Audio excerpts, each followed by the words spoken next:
Before we talk about where we are, we must first remember from whence we came. Marty Schottenheimer brought winning football back to Kansas City and built what is now known as Chiefs Kingdom. We transitioned from a team built on its defense in the 90s to one of the most dominant offenses and return men in NFL history, led by Dick Vermeil.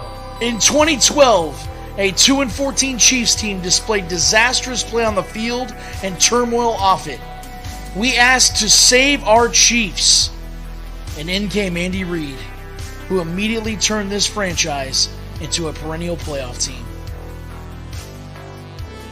Then, on April 27, 2017, the Chiefs broke free from their journeyman quarterback restraints and drafted Patrick LeVon Mahomes. In 6 years with Patrick at the helm, we're back-to-back champs and a dynasty headed towards a three-peat. We are unrelenting for this city, these players, and this team. This is the show for the allies. Arrowhead allies. Oh, Kansas City Chiefs fans, it's June. Summer is in the air and a young man's fancy turns to Kansas City Chiefs.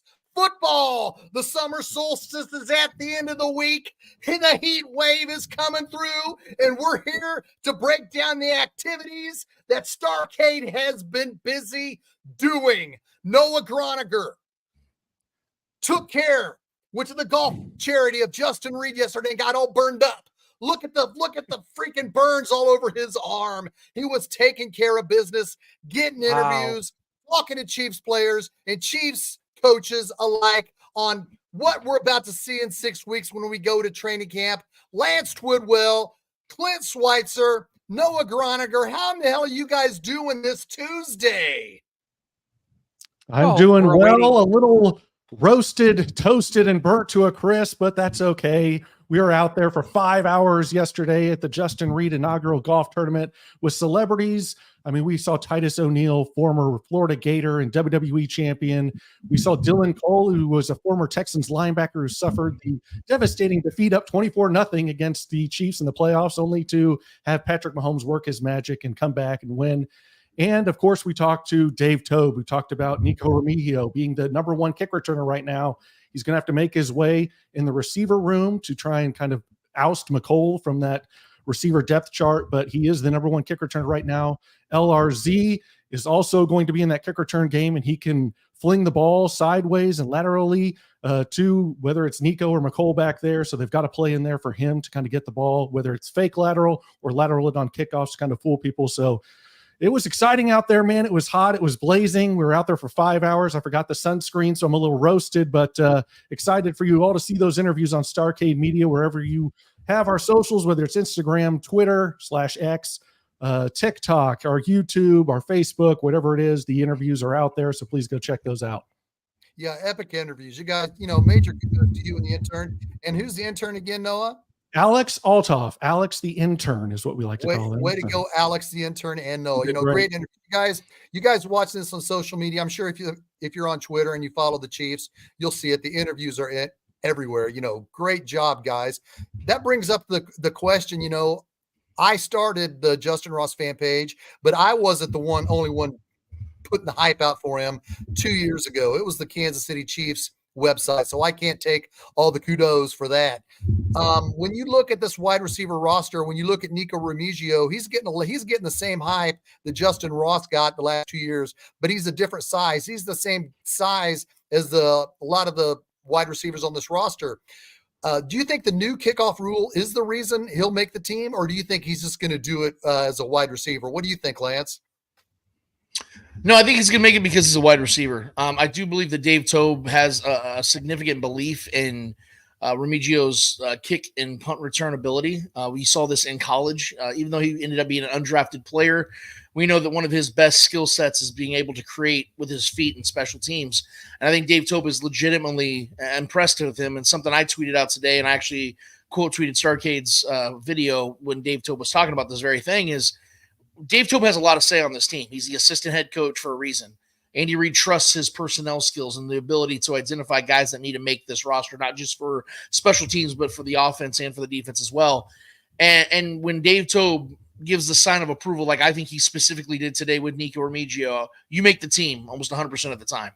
And I think that Remigio offers a lot more, though, than what I think Dave Toub even alluded to today. And the biggest reason why is because of what we saw in training camp last year and what we've seen in the practices and the OTAs and the things of that nature this year. We're seeing Patrick Mahomes develop a trust with Nico in the pass game. And we've seen time and time again when guys develop that trust with Patrick Mahomes, they not only make the roster, but they start getting opportunities in the offense. And we did see glimpses of it of Justin Ross last season. The only difference is that I think that Nico is going to be more of a seamless fit in the offense because, to your point, Shane, he's one of those smaller guys. He's one of those guys that fit the offense better. And I think to that point, you're going to see him fit this offense along with being able to sprinkle in the special teams. Well, let's not be too hasty, guys. We're having some issues trying to get Shawne Merriman in. Shawne Merriman has had issues with StreamYard before, but he is in. Our guest this week, lights out. Shawne Merriman is joining us. He is in. He is here. Shawne, hello. Welcome to the show, man. Sorry, we always have trouble with StreamYard, and this could be a turning point for us, though. You've done it. I got it, man. How you guys doing? Great to have you. It's great to have you, man. And we got to jump right into it because just a couple nights ago, man, lights out, Extreme Fighting, 17, June 15th. What a crowd you guys had at the casino there, man. I saw like a giant crowd, and things just seem to be just really building and getting bigger for lights out here. Shawne, you must be really proud. This product is really going to the next level, it looks like.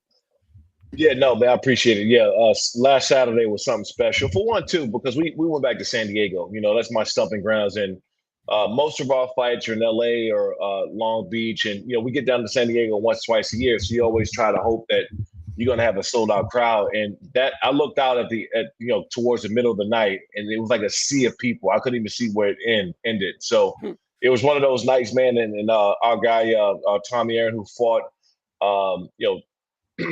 Jordan Bailey there, they put on a show, and Tommy just came off a big win over at BKFC, you know. So and he came back to us because he was our champion. So it was great, man. You couldn't ask for a better night. And Lights Out Sports, man, it was our highest viewership and traffic we've ever had. We just launched about a little over a month ago, and so we had a little under 20,000 people in there. We just not even a month. I would say about 3 weeks ago we first fully launched. So to get those type of numbers, it just really showing us that the fans and the people watching, they love what we're doing. So it was pretty cool.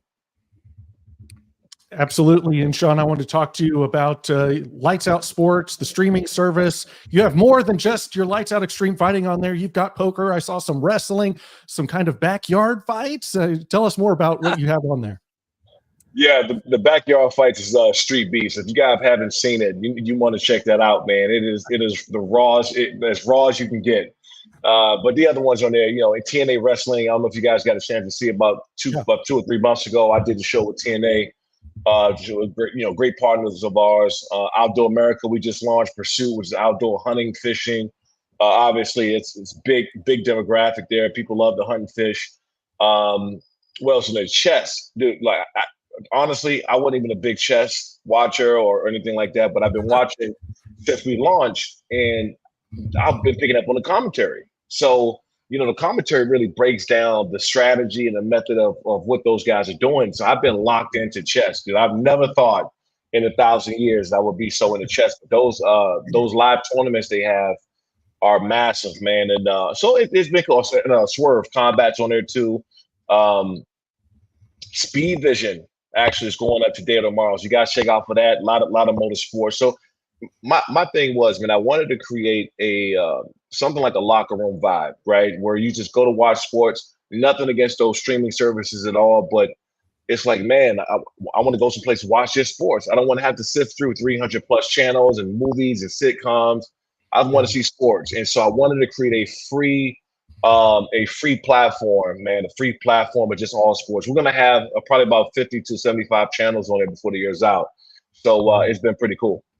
That's awesome. And by the way, you guys can get it. You got Roku, Apple TV, Amazon Fire, iOS, Android. So any one of these major TV platforms we're on right now. So perfect.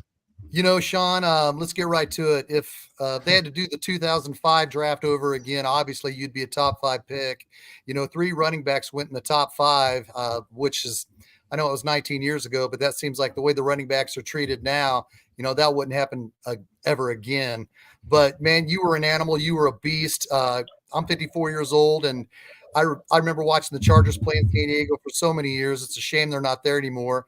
But let's get right to the current Chargers, the Los Angeles Chargers, and what they were able to do in this year's draft. You know, if you would have told me before the draft that the Kansas City Chiefs were going to get an offensive tackle by the name of Joe Alt, a wide receiver by the name of Ladd McConkey, and a wide receiver by the name of Brendan Rice, I'd say, yes, I'll take that. That is amazing. It's kind of like those guys you run into at work when they say, yeah, in my fantasy draft, I got Patrick Mahomes, Tyreek Hill, and Justin Jefferson. I'm like, dude, how'd you get those 3? Who's in your league? But seriously, you got 3. The Chargers got 3 steals in Joe Alt, Justin Jefferson, and Tyreek Hill, or in Joe Alt, Brendan Rice, and Ladd McConkey. Talk about that draft, because I'm really impressed with it. I'm so impressed I'm losing my mind over it because we got to face them. Talk to me. Talk to me, Sean. Okay, so I'll say this. You know, Jim Harbaugh's an old school coach, right? He has that Marty Schottenheimer vibe to him, right? And you guys know because Marty was there. I mean, Marty was as tough as they came. And I went to, not last Monday, but 2 Mondays ago, I did something over at the Chargers facility, and I sat around, I met the players, some of the coaches and whatnot. It's something different in that building, man. Like I haven't seen that probably since some of the teams that I played on.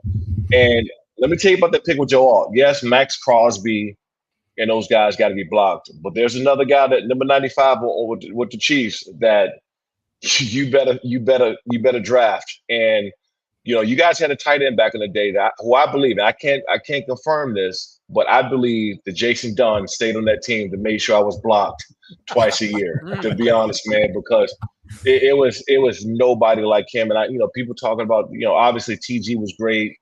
I played against Rob Gronkowski, but we're talking about as far as blocking, as far as a massive human being, Jason Dunn was ridiculous, man. And I'm telling you, like, I believe that they made sure that he stayed there for as long as it was to block me. And it's the same type of deal, right? Like you have to draft somebody that's going to protect Justin Herbert when you got to see Max Crosby, when you got to see Chris Jones.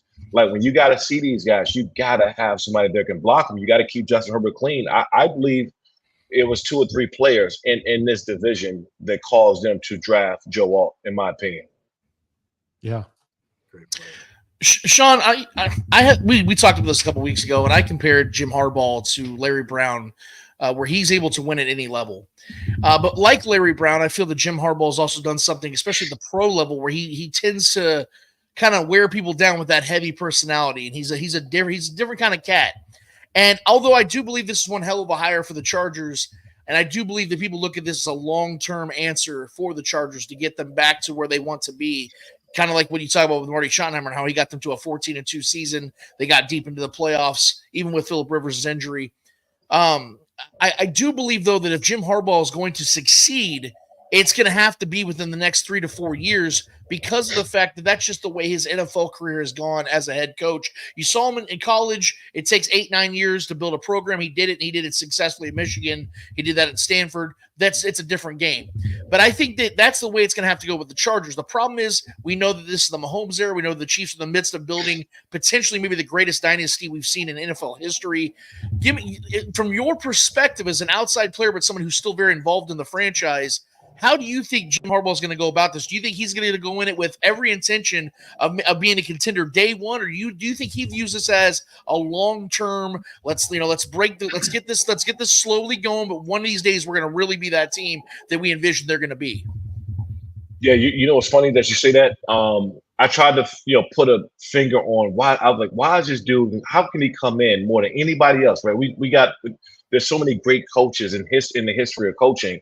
How does he go on and make an impact faster than anyone else? I mean, that's just his MO. And so being, talking to him, we text a lot, every here and there, then getting a chance to see the players, the coaches. This dude makes people believe. He makes people believe. He makes the coaching staff, the players, hell, man, even the equipment guys I talked to a couple Mondays ago, like everybody feels confident right now. And I'm not trying to take a shot at Brandon Staley, but man, that leadership is different, right? You got some guys that just move the needle, and Brandon Staley just didn't have it. And so now you see guys walking around with a purpose, them going to get things done, being enthusiastic, want to compete every day. And the reason why he comes in and change the culture, because you never heard him talk about the Super Bowl. You've never heard him talk about the playoffs. He actually had the weight room strength and conditioning coach in the press conference, right? Like how many times have we seen that ever happening? Because he believes in going and building things brick by brick. We text back and forth this, talking about brick by brick.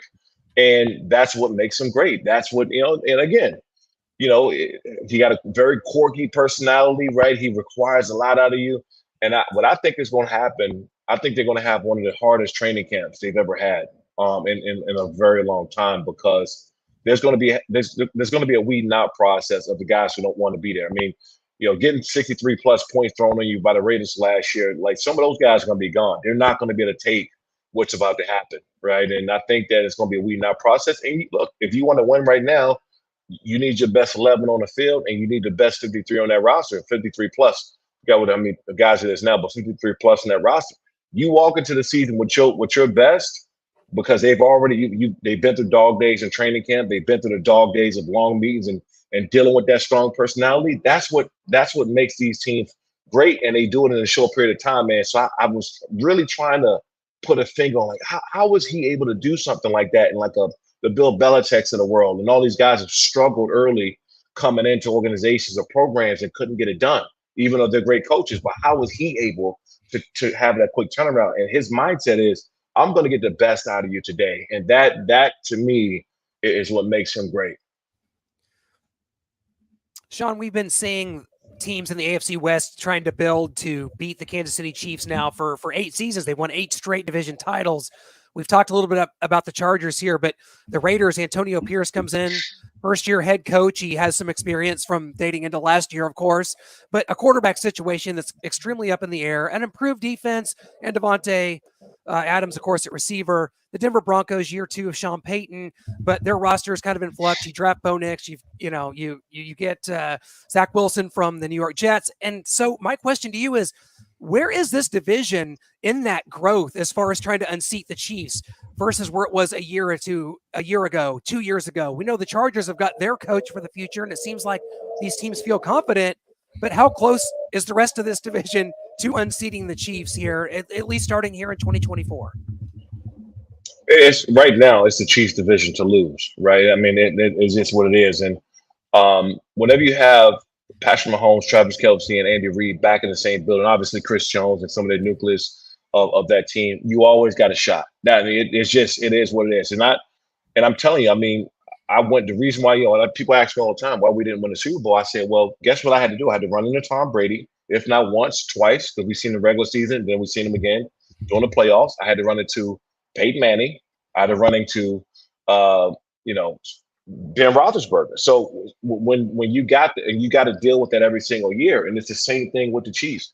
As long as Patrick Mahomes and those guys are down there, it's their division to go and take it from, because I've seen dynasties and I've seen no greater dynasty as far as extended period of time than the Patriots. But the thing is, with the Chiefs, they're more impactful, right? And I think that the separation for them has been far greater than what the Patriots had in their years. I mean, the Patriots, I think in 07, 08, those teams, I mean, I think it was 07 when they had the undefeated season, right, or close to it. Yeah. So they had dominant seasons, but they didn't piece them together. Like I remember in 06, we almost beat them in the playoffs. We got put out the playoffs. But with the Chiefs, man, they got this nucleus together, this formula, with those 3 or 4 guys and 5 guys, really that really moves the needle. And then you got, the young guy like Xavier that's going to step up, and you got, Drew that came on, start playing well late. You start having guys to. And I know Snead's gone, and they got some pieces to figure out, man. But when you got your core guys together, you just need a few guys to step up. And that's why the Chiefs it's really their division to somebody go and take it. But I would say the closest team to take it is the Chargers. And I'm not saying it just to be a just to be biased. I'm talking about because they actually have the talent to match, right? They actually have the talent to go out and do it. I think the Raiders are so far behind. I think the Broncos are so far behind. Like these guys are just so far behind that they don't think they got a real shot. Yeah, we go to a fan question here out of the comments. Shawne Merriman, do you talk to Priest Holmes? What is that relationship like? And if not Priest Holmes, are there any former Chiefs that you talk to? Well, that's random. Why y'all do that to me, man? You know what's funny? I'll get stuff, not a lot, but once in a blue moon or something. You tried to kill Priest. Why'd you hurt? I said, hold on, man. This is a legal hit, and Priest is one of I'm from Maryland, right? So Priest is one of my favorite players. Obviously, watching the Ravens or whatever. So I grew up on Priest, and so I never got a chance to talk to him about that, but I did see him probably about 3 or 4 years after the Playboy Mansion party, at somewhere at the Playboy event. What do you say, right? Like, I'm not trying to ruin that man's night. Would you go up and apologize? But we're playing football. But no, I haven't seen or talk to Priest, but hopefully he's doing well. Now it looks like I might be picking on you, Shawne, because here at Starcade Media, we always look for content out there. You're on a podcast saying how this may be the Chargers' year, so we appreciate the content. We want you to keep the positivity going and the confidence in the Chargers, but we've got to show you that the clip that you provided us, that we put out there on TikTok. So here it is. Ooh, yeah. I'm gonna have to go ahead and sort of disagree with you there. I don't know if this is going to be the Chargers' year. Bill Lombard doesn't know if it's going to be the Chargers' year, but Shawne, you do. You believe. Okay, this is what I said, right? I think that the Chargers, and I'll say this, and we just touched on it. I think the Chargers are the most talented team not to make the playoffs last year, right? I mean, I think they talented along what they had. You got a franchise quarterback that you should at least make the playoffs. I'm not saying they're going to go deep in the playoffs, but they should have made it. When you look at the matchups across the field, right? When you're talking about a great quarterback like Patrick Mahomes, well, who stopped great quarterbacks? Pass rushers, right? So now you got at least some pressure, right? Some pressure to put on Patrick Mahomes. You got a running back there and they can run the ball. You got a great Chris Jones. Well, we got Rashawn Slater. So when I talk these things, not like I'm saying I'm trying to be a homer. I'm just saying who could match up against their greatness against somebody who can play against them. So you quarterback, you got pass rushers, you got a great defensive end. And Chris Jones is one of my favorite players of all time. And I think that he's underrated. I know we talk a lot about Aaron Donald and some of these other guys, but he may be up there in my top 5 defensive linemen of all time. So now you got Rashawn Slater. Now they draft Joe Alt. So now no matter what side he goes to, unless he goes to the interior, guess who he's going to see on the interior? Zion, right? So what I'm saying is when I'm throwing these things out there, people are like, oh, he's just being a Chargers home. I'm like, nah, you got a couple guys that can match up with their greatness, and that's why I think that they got an opportunity. And by the way, they just have to figure out a way to get in the playoffs. That's really the biggest thing, because they might have to see the Chiefs again at some point, and they might have to run it back. But the thing is just to beat everybody in your division and win some games outside of your conference and get in the playoffs, then you got a real shot. But until then, man, like I just said, it's the Chiefs division to go out and win until somebody take it from them. Yeah. Shawne, we hold a lot of high regard for head coach Marty Schottenheimer. He turned the culture around here at Arrowhead in 1989 when he came here. And I want to talk about that 14-2 season, how it ended with that playoff loss to the Patriots in 2006.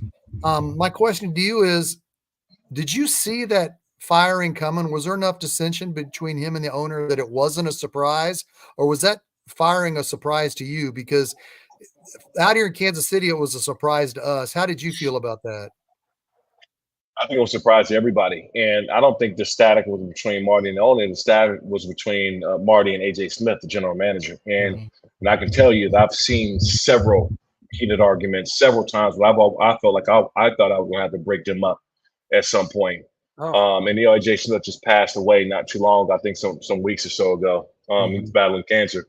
But he was tough, man. AJ was a mother. He was just hard-nosed, hard to deal with. Great. Now, football mind, one of the best. He can draft. He knew football like the back of his hand, but very emotional person.